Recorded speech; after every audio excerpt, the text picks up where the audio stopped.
Mes chers compatriotes d'Amérique latine et des Caraïbes, les 4 et 18 juin prochains, vous serez appelés à élire le député qui vous représentera à l'Assemblée nationale.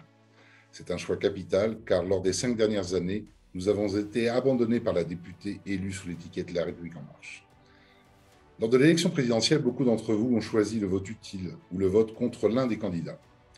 L'élection législative vous donne l'occasion de faire un vrai choix, un vote d'adhésion à un candidat proche de vous, qui connaît vos problématiques, un candidat qui a un vrai projet pour notre circonscription, avec des objectifs à court, moyen et long terme, réalistes et concrets. Je suis l'un des vôtres, je ne suis pas un parachuté comme la plupart des autres candidats qui résident en Europe et qui, pour certains, ont même abandonné leurs concitoyens après moins d'un an de mandat, comme c'est le cas de la candidate macronienne élue en Suisse. Depuis 26 ans, je réside en Amérique latine, tout d'abord en Argentine pendant 8 ans, puis au Brésil depuis 18 ans. Mes compatriotes du Brésil m'ont fait l'honneur de m'élire conseiller des Français de l'étranger en mai 2021. Ce vote de confiance provient de mon engagement auprès de mes concitoyens depuis des années. Après 5 ans de coupe budgétaire, les besoins sont énormes. Les consulats doivent redevenir nos mairies afin de faciliter vos démarches de passeport, certificat de vie, procuration. Leurs moyens doivent être renforcés.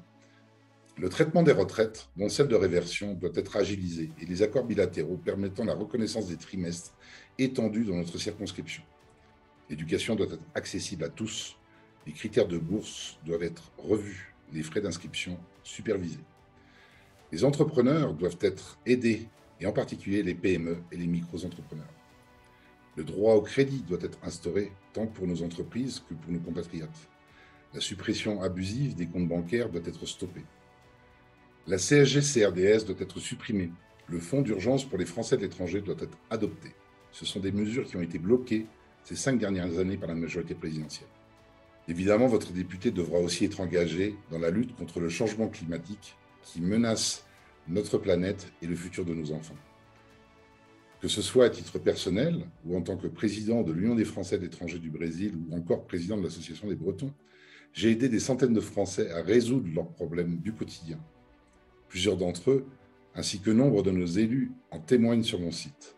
Je n'ai pas attendu la veille des élections pour agir. Je vais à votre rencontre depuis des mois et je continue mes déplacements sur notre continent.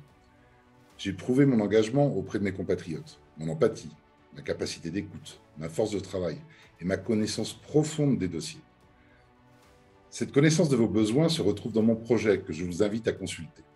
Avec ma suppléante Frédérique Martiquet, qui réside depuis des années en Colombie, je veux être le candidat d'une large union des Français d'Amérique latine et des Caraïbes, une union qui dépasse largement les considérations partisanes. Cette union a déjà commencé, alors rejoignez-nous afin d'élire un député à votre image, un député qui n'a comme ambition que celle de vous représenter, de vous défendre et de lutter pour que la France retrouve son union et sa place dans le monde. J'ai besoin de vous.